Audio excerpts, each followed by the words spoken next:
Hey, it's time to get fried. I'm so excited. Let's get it.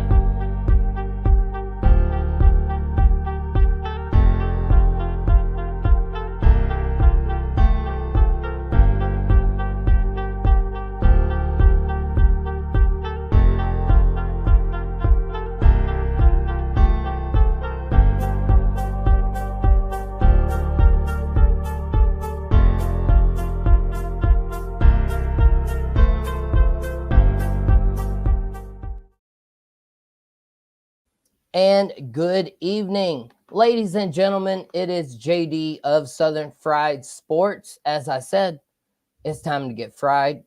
It's time to get cooked. We've got appetizers, we've got entrees, we've got hors d'oeuvres if you want to be fancy. But y'all, I am so excited right now. I have one of the greatest guests of college football season, and I've got him right before, like I said, appetizers. Week 0 was an appetizer. Week 1 is going to be the full entree, and we're going to smack it right in your face here in just a few minutes. Y'all, happy birthday to my mom. I do have to do that first. Happy birthday, Grammy. Happy birthday, Mom. Love you. Obviously, couldn't be here without you. We appreciate you. You are more than amazing. You be blessed on this 16th birthday. I will not call your age, actually. 16th birthday, Mom. Happy birthday. You tell me how that's possible. I don't really care. But what I do know is me and Kelley Ford of KFordRatings.com, he's a knower of ball. He's a knower of math. He's a knower of probability and statistics. And y'all, I am so excited. We're not going to waste any time. Kelley Ford, my man, KFord Ratings at KFordRatings on X.com. Kelley, my man, welcome. How are you doing this evening, sir? Hey, JD, thanks for having me. I'm doing well. Yeah, you said week 0 was an appetizer. It was great. We got the beak wet, itched that scratch of college football that had been building up for months and months and months. But yeah, week 1, and it starts on Thursday this week, right? It's going to be phenomenal. So I'm so excited to be here. I'm excited to talk college football because we've got live games now. No more just projections and guessing what's going to happen. We've got some real stuff to react to. So it's great, man. Thanks for having me. Oh, man. Hey, absolutely. Well, first, like I said, let's start off with a little bit of an appetizer. Can you tell my fans and the listeners here, and your fans even, so how long have you been doing this? What gave you the idea for it? And tell me what some of your numbers kind of entail and what we're looking at here exactly before we dive into the entrees. Yeah, for sure. So, I've been doing this publicly since 2019. So this is my, 6th college football season, I think, doing this, at least for public consumption. But my inspiration was Bill Connolly and Brian Fremeau. So SP Plus, FEI. To me, those are the godfathers of college football predictive analytics. I've always loved college football. It's always been my favorite sport. I've always also had a knack for numbers, math, science, statistics, probability. I've always that's always made sense in my head, and I enjoy messing around with numbers. And so when Bill and Brian were producing their work, I really gravitated towards it, and I loved viewing college football, whether it was a team, a conference race, the national championship race, whatever it was, through that lens. And so after, consuming their content for a decade plus, I was like, I'm just going to try my hand at this, see what we can do. And so that's how the K4 ratings were born. You asked, what exactly is it I'm producing? What is my content? So I have a power rating. I call it the K Ford ratings. Not very creative. I'm very strong on the math side of my brain, maybe not the creative side. But the K Ford ratings, what we're trying to do is identify how strong, objectively speaking, how strong is every single college football team, FBS, all 134, looking forward. So every single number or every single team gets assigned a rating, 0 plus or minus to whatever it is. Georgia right now with a 30.1 is my highest power rated team, minus 21.9 is my lowest power rated team, I believe, right now. So what's that saying is how much better or worse than the average FBS team is your team? And so then by having a number for every team, you can then create a spread for any game involving an FBS team. You apply a home field advantage, and then using that, you can make projections, individual game win probabilities, season long projections, whether it's overall wins, conference wins, whatever it is, you can assign, a probabilistic model to the outcome of any team's season. And so that's what I've done on KFordRatings.com. Everything's up there. The power ratings starting tomorrow will be the most deserving rankings because we do have some teams to rank now that they've played some games. We do what if Wednesdays where we flip the result of every one score game. college football playoff content on Thursdays. What does the playoff look like right now? What am I projecting it to look like at the end of the year based on my simulations? And then also watchability scores have been really fun for people to get excited about. And that's looking at, how competitive and how high quality is every single game involving at least one FBS team. So all sorts of stuff on the website, k4ratings.com, but it's all stemming from the power ratings, the K4 ratings. Right. Well, first of all, hey, were y'all paying attention to all that? Because we're going to talk about all those things. I've actually got watchability. I've got the conference wins. I've got the power ratings. I've got all of those things as questions. So yeah, fortunately, I've got Kelley here for a minute. If you didn't catch all of that, we will dive into it more. As I said, that's just a bit of the appetizer here. And so, Kelley, let's go back to week 0. I think I heard you say Georgia Tech had an 18% chance of beating FSU there in Dublin. I know there were some other upsets that almost came to be. So can you just tell everybody, I know you said you revamped your ratings. What all did that entail, and how did that improve them for this year to be able to say, Georgia Tech had an 18% chance? Because we all know as of a few years ago, it was probably more like an 8 or a 10% chance, not 8%.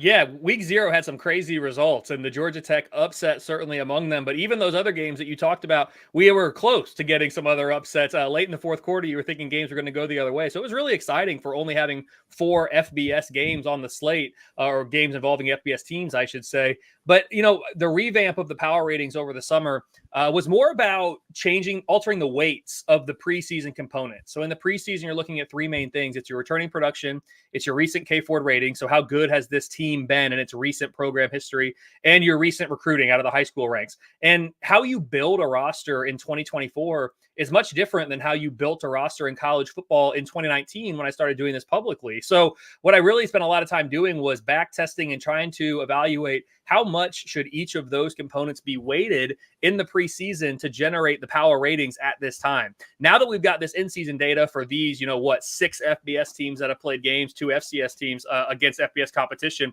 now we can start phasing out the preseason weight or the preseason component and replacing it with this in-season data. So for those 6 teams, we've got some in-season data now. The other 128 FBS teams are still all preseason, but that's really the main changes that I made. It wasn't necessarily changing what goes into the model. It was changing how much each component is weighted. Again, because how you construct a roster today is much different than it was just a couple of years ago. So trying to make sure that the model kind of stays up to date and stays relevant with how college football is operating in 2024. Absolutely. Well, and as you're sitting here talking about this, let me ask you this. We'll stay on the same kind of subject. So Kelley Ford, the model, is completely different from Kelley Ford, the person. And so that's one thing I've always really appreciated you. I know I've heard you or been asked these questions before where, you ask where the model may differ from what you actually think. So as we're sitting here talking about the model, tell me a little bit more about, Kelley Ford, the person, and how much do you usually differ from your model, or do you just stick to it? Yeah, so when I started out, it was really kind of one and the same. And I was like, oh, well, the model says this, that must be right. Because again, it performed really, really well, and it's continued to do so. But especially early on when I first went public, that 2019 year was just phenomenal. And so I was like, man, the model says this, it must be it. I've gotten better as time has gone on from differentiating, like you said, the model from Kelley Ford, the person. And so, the things that we're looking for, and I try to make notes as I'm going, whether it's in the preseason or during the year, is what doesn't just feel right? I mean, college football is my favorite sport. I've watched it my entire life. I've watched it pretty in depth for more than 5 years now. So it's like, what about the model? What results does the model output that don't feel right in my gut? And then I just make a note of that and kind of jot down why I feel that way. And then as the season goes, whether we're a month in, 2 months in, end of the year, I see kind of, was my gut right or was the model right? And that just further helps improve kind of my gut checks as we go. And it also allows me to identify areas in which maybe the model is not quite as strong as it needs to be, or maybe there's a blind spot in the model, right? Or maybe this team was just an outlier and here's the reason why. And so it really helps me self-diagnose areas to improve the model. And so a team that I've been talking about this preseason has been Oklahoma, number 8 in the model in the preseason. I think Oklahoma is going to be a really good team, and I understand why the model has it where they do, or where it does, but I don't know that Oklahoma is actually a top 10 team in terms of their quality this year. Certainly, I think they're a top 15 team, right? Or top 20 at the bare minimum. But I'm just not sure if top 10 is just about right, because I do think there's some teams just outside the top 10, whether it's, LSU or Tennessee, Missouri, A&M, maybe even Clemson in your neck of the woods. Those are kind of teams that might have a case, from a gut feel standpoint, to be power rated ahead of Oklahoma. So I've gotten much better about separating my personal opinion from the model. But like I tell everybody, like, the model is a great starting point for conversation.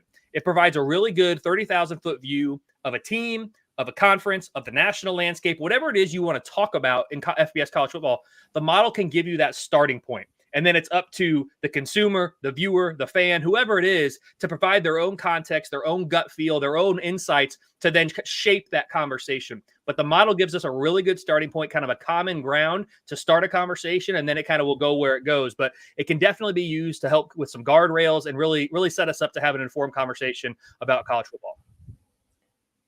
So fascinating. I could just literally listen to you talk for like hours. I swear I could. And as you said about it, I mean, if you're not trying to improve, I mean, what are we trying to do here? That's just like here on Southern Fried Sports. I'm recently new to this. It's something that I started on a whim. I got this itch by calling into radio stations. And I had a lot of people saying, hey, man, you should really think about talking, sports. And so, as you said, though, you're taking your notes, though. You're also checking your math. And so that's what's so fascinating to me about all of this, is that, like you said, it's not necessarily your opinion, but you have all these math figures to blow it up. And what really gets lost on people, though, is the probability and statistics side of it. I know a lot of people, I've heard you mention before, where you've caught some flack because you said, as you said, oh, Georgia Tech only had an 18% chance to win this week. But as you said, that means if they were to play this game 1 out of 5 times, they played this game 5 times, Georgia Tech has the chance to win that game 1 out of those 5 times. It just so happened to be that was the case in Dublin, Ireland this weekend. Let me ask you this here for Clemson fans real quick. Is DJ U, or is he gonna be okay? Yeah, first from the probability side, yeah, a lot of times that does get thrown in my face, like, oh, you said this team wouldn't win, or the model said this team wouldn't win, and I always respond with, it's actually not what the model said. Like you said, the model said in this case with Georgia Tech, there was an 18% chance, an 18% win expectancy for Georgia Tech. So like you said, if they play the game 5 times, Georgia Tech wins 1. Well, they only play the game 1 time. That's why we love sports, because it gets played 1 time. And aside from, professional sports postseason where it's series and all that, like, you go out on the field on 1 day, and that's what it is, and the best team's going to win. Well, that was the 1 in 5 chance, and so it happened. So I've gotten better about kind of tuning that stuff out, because, yeah, people say, oh, well, you said, oh, the model said.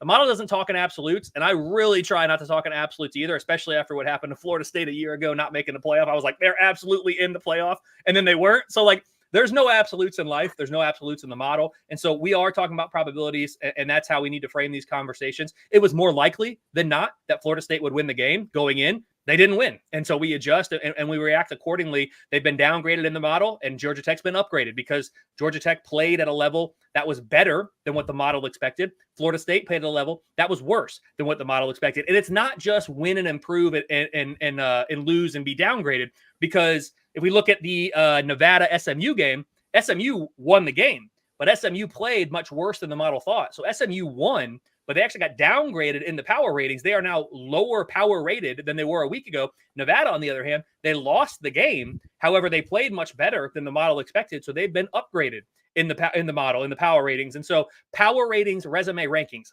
SMU is going to get credit for a win, but Nevada is going to get credit in the power ratings for playing better than we expected. So they're going to get upgraded there. The question that you asked, though, and now that I've talked myself into circles, DJU,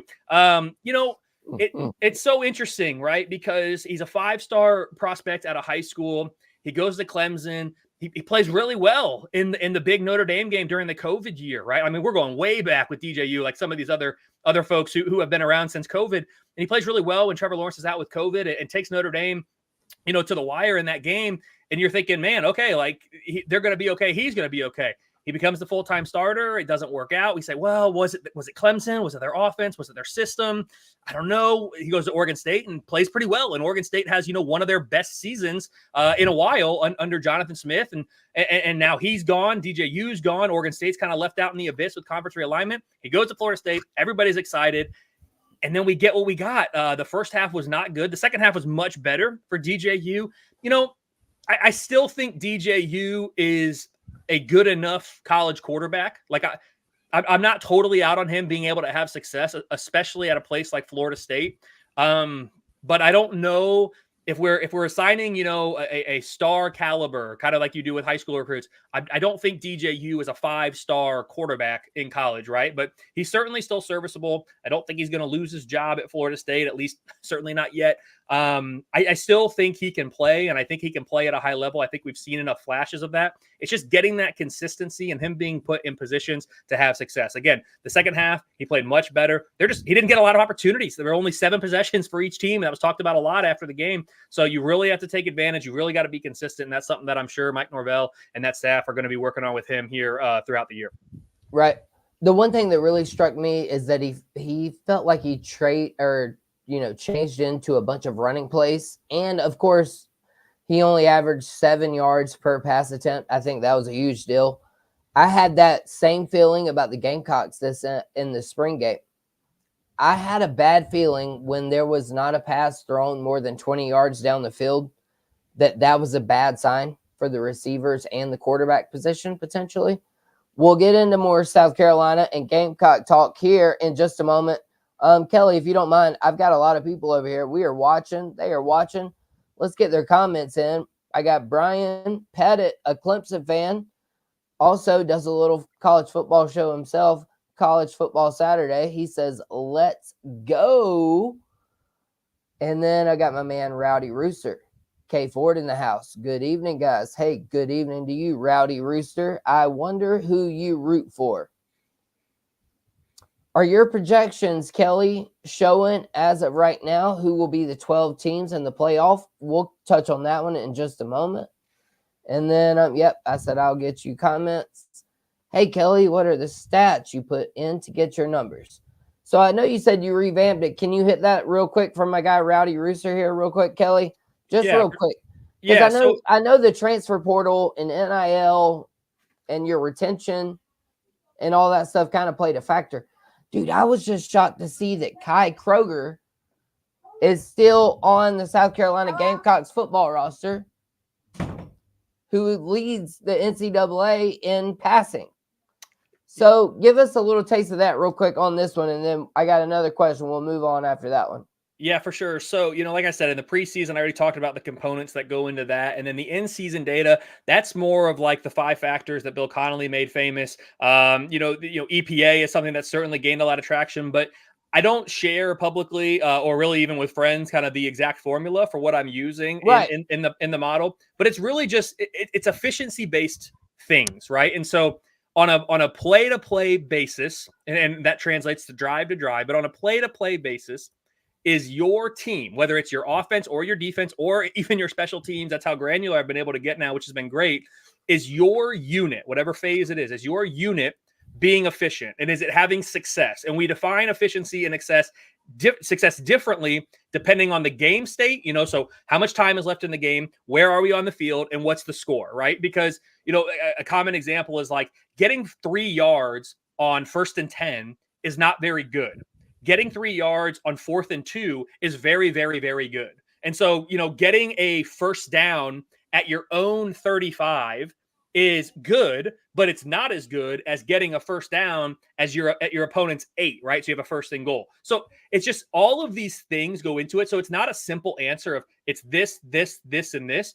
It's a array of predictive factors and elements that get applied situationally based on what's the game state and what is it we're trying to achieve in that moment in time. Because again, at some points in the game, you're trying to, well, in most points, you're trying to score to win the game. At other points, you are just trying to kill time and keep the clock running and all that. So you have to evaluate all of these things simultaneously. No human, as far as I know, I'll speak for myself. I cannot do that as a human being myself with all the games that are happening simultaneously across college football.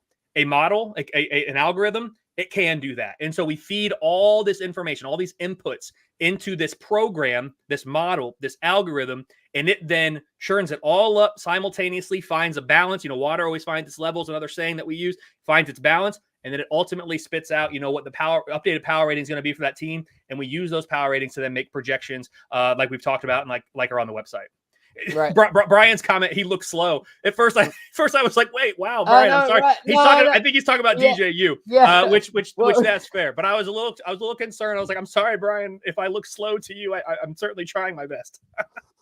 No, dude, when I clicked it and I showed it and I was like, oh no, wait a minute. And then I was like, yeah, he was talking about DJU. Yeah, Brian is a Clemson fan. Brian is a Clemson fan. He is glad that they moved on. But yeah, totally. I thought that, but absolutely, there is no question. They cannot feel that way about you, Kelley Ford. You just said that no person can do this, but the fact that you thought about it to do this, to put all of these numbers into an algorithm and for it to be what it has become. Like I said, I'm a huge fan of math. I took up to calculus too. And I just couldn't imagine ever even thinking about, and then like you said, stripping it down and then rebuilding it. Like I can't imagine the amount of time that it took for you to put into this. And so, yeah, we've got great comments here. We'll show Kelley Ford. He looks slow. No, Kelley Ford don't look slow. It's DJU, we were talking about for my Clemson fans. Rowdy Rooster, super sophisticated. I love it. I can't wait to dive into your numbers. I've been hyping them up all week. Typical Clemson fans. Oh my goodness. All right. So look, it's time to dive into the meat and taters. Kelley, I wasn't going to ask you this question, but now that I see your setup, tell me what this is on each side of your head. And I'm going to skip one of my questions just so you can tell us about it. Yeah, so that's just, we got a magnetic chalkboard wall here behind me. The kids love drawing on it. It's also good for me to put things like this up. It's really just to give the viewers something to look at other than my mug while they're listening to me talk. But it's just my power ratings, right? And so for this week, it's the week 1 power ratings. They've been updated on the website. Changed it here on the board behind me. And so what you can see here is 1 to 25 my power ratings. The only change in the top 25 from week 0 to this week is Florida State. They were number 12 for me coming into the season. They have now dropped to number 16. People have said that's not a big enough drop. They played really poorly. They lost to a Georgia Tech team that's not supposed to be very good.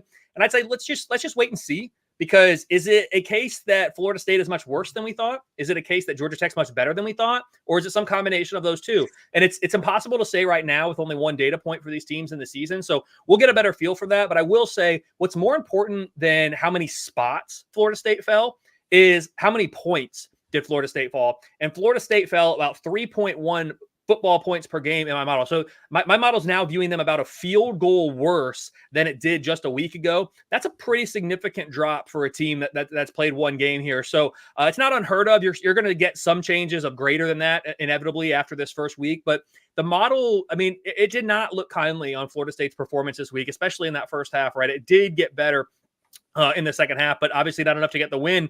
And like I said, win-losses don't change a predictive model's mind on anything. It's all about how did you play? Were you efficient? Did you have success in all those 3 phases we just talked about and in those different situations? So, Florida State downgraded about 3.1 points, and that's how they find themselves now at number 16. Just to put it in perspective, if they were to fall another 3.1 points in the model, they would now be looking at like number, let me do it really quickly. They'd be like number 25 in the power rating. So a 3.1 spot or 3.1 point drop from 12 to 16, a 3.1 drop now would be from 16 to 25. So you would fall more spots because the teams get more and more bunched up the farther you go down in the power ratings, and it really gets aggregated around that 0 number, right? It's harder to move large distances in the extremes, whether you're really, really good or really, really bad in college football, because those tails get really long with that distribution. So, that just gives an idea of Florida State. That's what's going on behind me there. And you can see, right, Oklahoma right there sitting at number 8, and that's the one, like I said, I feel not quite as confident, Kelley Ford, the person, as the model in the Sooners, but I still think they're going to be a good team. Right. Yeah, the Oklahoma one. I was trying to blow you back up there real quick. Dude, That's fantastic stuff. Oklahoma, I'm down on Oklahoma. I see that, and that's what we're going to move into our next subject on here. We're going to go into this week 1 and a little bit beyond here real quick while I got you a little bit longer here. We had some long appetizers. That's all right. We'll sneak in our entree and dessert here really quickly. So Kelley, yeah, Oklahoma. I kind of see that depending on how the first few weeks go for the Gamecocks, as you know, or may not. I'm a Gamecock, but I do not have any hate for Clemson. I have a little cousin on the Clemson team who is a preferred walk-on there. So, dude, I would love to see them play 11-0, 11-0 one year, like the Michigan and Ohio State rivalry. I would love to see that between Clemson and Carolina. I don't think that'll ever be the case. But diving into some of our meat and potatoes and our entrees, desserts here, South Carolina. I know you got us in a lot of close one-score games, and we also need a lot of upsets. Can you touch on some part of that model and give me a little feedback on what you're thinking here regarding the Gamecocks? Yeah, so it looks like right now, if I look at the South Carolina's team projection on my website, I've got South Carolina with, the number 11 most difficult schedule in the entire country. So it's not going to be easy for South Carolina. I think this is a good team. I think it's the best team that Shane Beamer has had in Columbia, actually. I've got them power rated number 38, which is the highest South Carolina has been power rated since 2018 when I had the Gamecocks number 33 at the end of the season. So this is, among the top 2 or 3 teams of the CFP era by my power ratings in Columbia, South Carolina. The offense is where I still kind of have to see it, or the model needs to see it to be a believer. Got the offense power rated number 57 right now. The defense is number 31, which is the best defense South Carolina's had since 2019. But you touched on the one-score games. I've got right now 5 games in which South Carolina is currently projecting as a underdog of 1 possession. So we've got week 2 at Kentucky, week 3 at home against LSU. Some South Carolina fans might find that interesting. I've got you as a 1-score underdog at home against LSU. Week 6 at home against Ole Miss, coming off of an off week. It's important to note South Carolina is off the week before that. Let me check really quick. Is Ole Miss off the week before that as well? I have to find them. They are not. Ole Miss is at Kentucky, so certainly there's a scheduling dynamic there that the model is not considering, but any college football fan will certainly be looking at. Week 10 against Texas A&M at home. Again, another game coming off an off week, and I just looked. A&M is at home to LSU the week before, so 2 games right there, week 6 and week 10, that South Carolina is off the week before. Their opponent is not. That is certainly going to bode well for South Carolina. And then week 12 at home against Missouri. All 5 of those games, I'm currently projecting the Gamecocks as a 1-score underdog. What can South Carolina's record be in those games? I think if South Carolina can get to 9 wins, it puts them in the conversation for an at-large berth into the CFP. Right now, my numbers only give that a 3% chance of happening. However, you win these close games, right? And that number is going to skyrocket as you start stacking those wins. So 6-6 is the most likely record by my model. I've got a 63% chance to go bowling, which I certainly think is going to be the expectation and a minimum requirement for a lot of South Carolina fans, and likely that administration too for Shane Beamer as he continues to try to build that program in the direction he wants. But that's kind of what the model is looking at for South Carolina right now. Again, 63% chance to go bowling. 9 wins is kind of that magic number as things stand right now, because the schedule is so difficult to be in consideration for one of those at-large spots.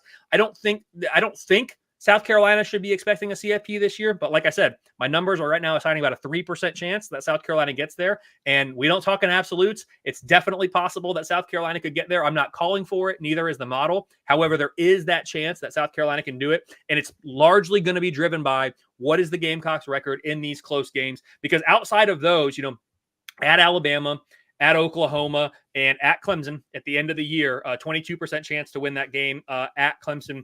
And again, we just saw Georgia Tech win with an 18% chance. So it can be done, especially in rivalry games. Things get weird at that time of year, especially. But those are the only 3 games right now that you're really looking at. Okay, South Carolina is likely going to be a decided underdog in this game.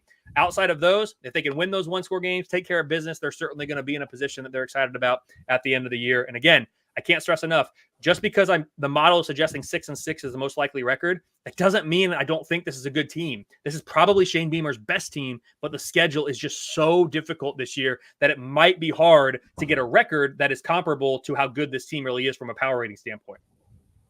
Right. And I absolutely agree. One of the big things I've said about this team is week 2 at Kentucky is huge.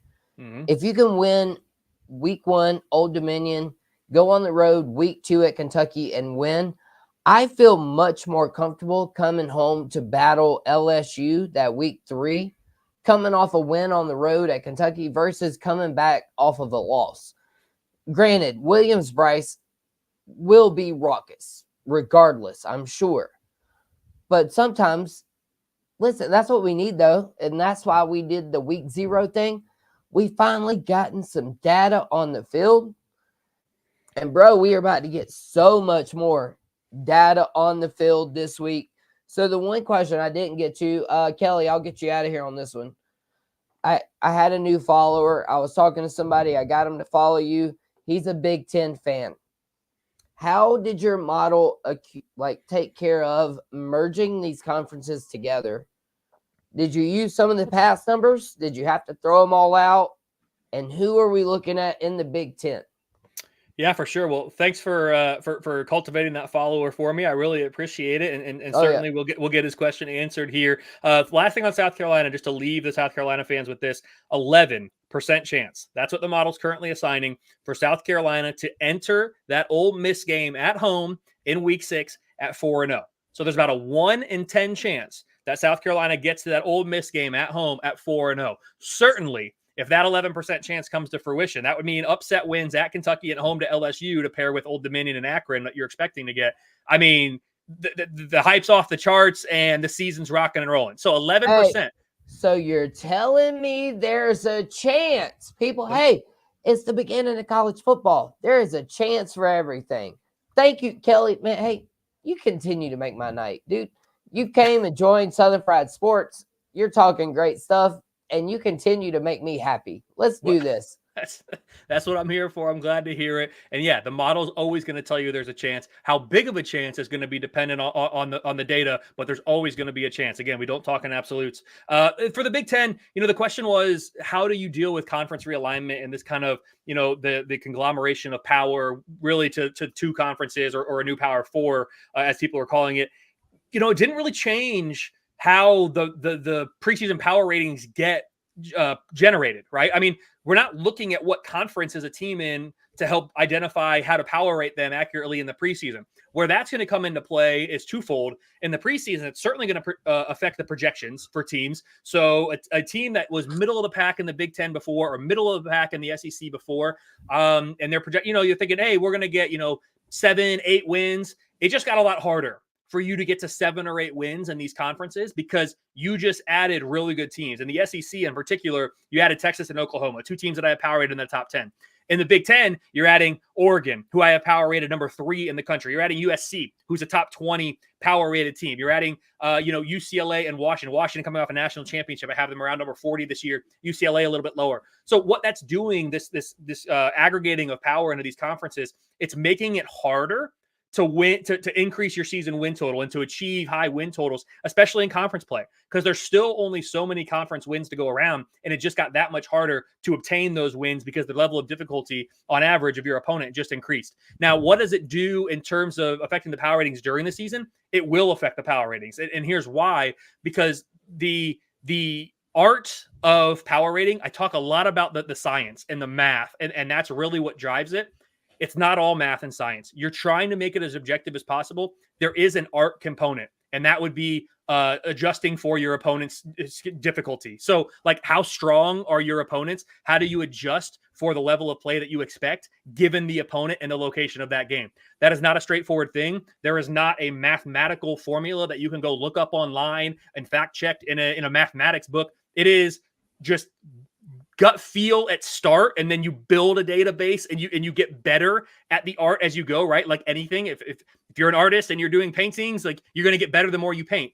The more opponent adjustments I make, the more schedule difficulty adjustments I make, the better at this painting, if you will, I get. And so it's going to affect the power ratings there because you need to adjust the power ratings accordingly given the competition just faced. I talked about Florida State getting downgraded and SMU, despite the win, getting downgraded because they didn't live up to the model's expectation. They didn't perform at the level the model expected. Nevada exceeded the model's expectation against an SMU team that we thought was pretty darn good. Maybe now we think they're still good, but maybe not as good. So it's a constant balancing act. I go back to water finding its level. Again, that's a common phrase that we're going to use. So that is how this aggregation of power into these conferences, this consolidation, that's how it will affect the power ratings during the year, is through opponent adjustments and how we figure out how to do that now that the average opponent in these conferences on a week in, week out basis is stronger than it was before. And that's another reason why, kind of a closing thought for me, another reason why when you look at my projected CFP field on the website, all the at-large spots right now currently are taken up by teams from the SEC and the Big Ten. Because even though these teams might end up with 3 losses, the 3 losses that they suffered, given their schedule, still makes their record more impressive than maybe a 2-loss team from a different conference, whether it be a Big 12 or an ACC, because that's how difficult the schedules are in these conferences for for many teams, not all teams, but for many teams, because of this aggregation of power and making these opponents difficult on a week in, week out basis. So it will definitely play a role. It's going to be interesting to track this year with the bigger conferences, the more powerful conferences, if you will, and also the expanded playoff. There's just a lot of changes happening, and we're doing everything we can to make sure that we keep the model calibrated to the current environment of college football. Right. Well, that's the one thing, like you said there, coming up at the end. It's the 12-team playoff. And so as much as you got to get prepared for the 12-team playoff this year, you kind of maybe already have to start looking forward to the 14-team next year. I mean, they've already agreed to go to 14 next year, correct? I don't believe that's been firmly agreed to. I think they want to see how this 12-team plays out before they have those conversations. So I don't believe a 14's been, formally agreed to. But you're kidding yourself if you don't believe that this thing is going to be at least 16 teams in the very near future. I mean, it's right. The train's off the tracks, the genie's out of the bottle, whatever you want to say. You look at the period of time that college football was played where there was not a national championship game, and it was, over 100 years. Then you look at the period of time when there was the BCS national championship game, and that was like, 16 years or something like that. Then you look at the time that there was a 4-team playoff, and that was 10 years. The amount of time at each level is getting shorter and shorter. And that's because the people that run college football have identified an opportunity to generate more revenue by making a playoff bigger and, in their mind, better. And so I probably don't have time to get into my full thoughts on what that means for me personally, but yes, this playoff is going to expand beyond the current 12. I don't think it's going to be next year. Like, I do think that we're probably going to have a 12-team for at least 2 years. But at some point in the very near future, I will be shocked if we don't have a greater than 12-team playoff. Whether that's good or bad depends on your perspective and your point of view. But again, that's probably a topic for a different show. Hey, listen, you've done great. Listen, anytime you need to come and get something off your chest, you let old JD right here know. You have a seat. You have a spot. You can come vent. I don't care. We'll put you out there any day, man. What you know is tremendous. What your thoughts are tremendous. KFordRatings.com, people. If y'all don't know about Kelley Ford, look, you better learn, because if not, you're going to get fried. And so that's all we doing over here is we cooking. We getting ready. We getting the grease hot. We got your appetizers, your entrees, your dessert. We can cover everything you want to talk about over here.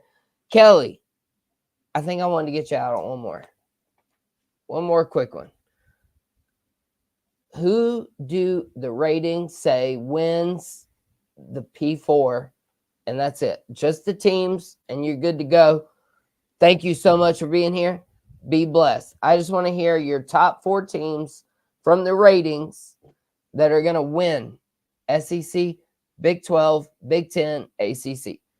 Yeah, for sure. Well, JD, thanks for having me. I appreciate it. I see Rowdy Rooster put something in the chat again here, asking a question about the sweatshirt. So yeah, the merch is on the website, k4ratings.com. Rowdy Rooster, if you send a message or send a note in your order and ask for something bigger than that, it's actually my wife's business. I certainly think we can get that accommodated for you. So just put a note in the order, and if we're not able to do it, we'll respond and of course refund any money that's been transacted there. But I think we can probably get you taken care of on that, and we appreciate it. As for your question, JD, so the question is different than just who are my top 4 power rated teams, because my top 4 power rated teams right now are Georgia, Ohio State, Oregon, and Texas. Of course, those only come from 2 conferences. And so you're asking me, who do you think is going to win these Power 4 conferences? If you would ask me a week ago, my answer would have been slightly different. So in the SEC, I do think Georgia, highest power rated team, the team that's most likely to make it to Atlanta and then win that game. So I'm going to take Georgia there. I'm going to take Ohio State out of the Big Ten,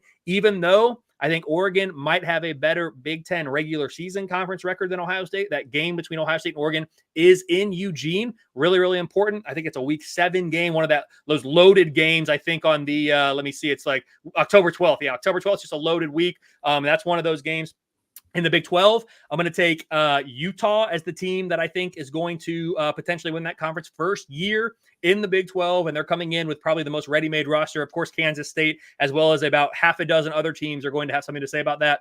And if you would ask me a week ago, the model like Florida State, updated projections that I put out just today is actually Clemson now is the favorite to win the ACC. I've got Louisville now in the conference title game as Florida State has tumbled down those projected standings. So give me Georgia, Ohio State, Utah, and Clemson as the 4 Power 4 conference winners. That's as things stand right now. But every single Monday during the season, we'll get those numbers updated and those projections updated. And you can find that on the website, k4ratings.com. Hey, well, Kelley, if you ever need a place to get those numbers out every Monday, you feel free to come back and join me anytime, man. I've had so much fun. I will let you get out of here. I know you stay busy. Bro, tremendous, man. I am such a fan of yours. I'm such a fan of your work. You tag me in whatever you need to tag me in. I will be happy to share it. Kelley Ford, ladies and gentlemen, of kfordratings.com. My man, I will let you get out of here for the evening. Be blessed, not stressed, and I will hope to see you very soon. Thank you, JD. Appreciate it. My pleasure, brother. Yo. That was so much fun. My goodness, Kelley Ford dropping the 411. Hey, we got Rowdy Rooster saying applause. Sweet. Thank you, brother. Kelley, we got your t-shirts coming, man. We got all this stuff going, man. That was great talk. Hey, he told y'all. And hopefully I can get Kelley Ford back again because he is welcome on this stage all the time. We have so much fantastic football coming up, y'all. We had the Gamecocks depth chart released. We got Clemson and Georgia coming up. You heard his numbers. It ain't looking good for Clemson. Not against Georgia, but it's looking good to win the ACC. So, y'all, Southern Fried Sports, it's your man, JD. Big thank you to my guest, Kelley Ford, at K-Ford Ratings, at kfordratings.com. Y'all go give him a follow. Hit me with a subscribe. As for now, tomorrow's my Friday. I'm about to be out. I'm about to be outie. It is JD's vacation coming up soon. Y'all be blessed, not stressed. And as I say, be kind. Dang it. Bang, bang.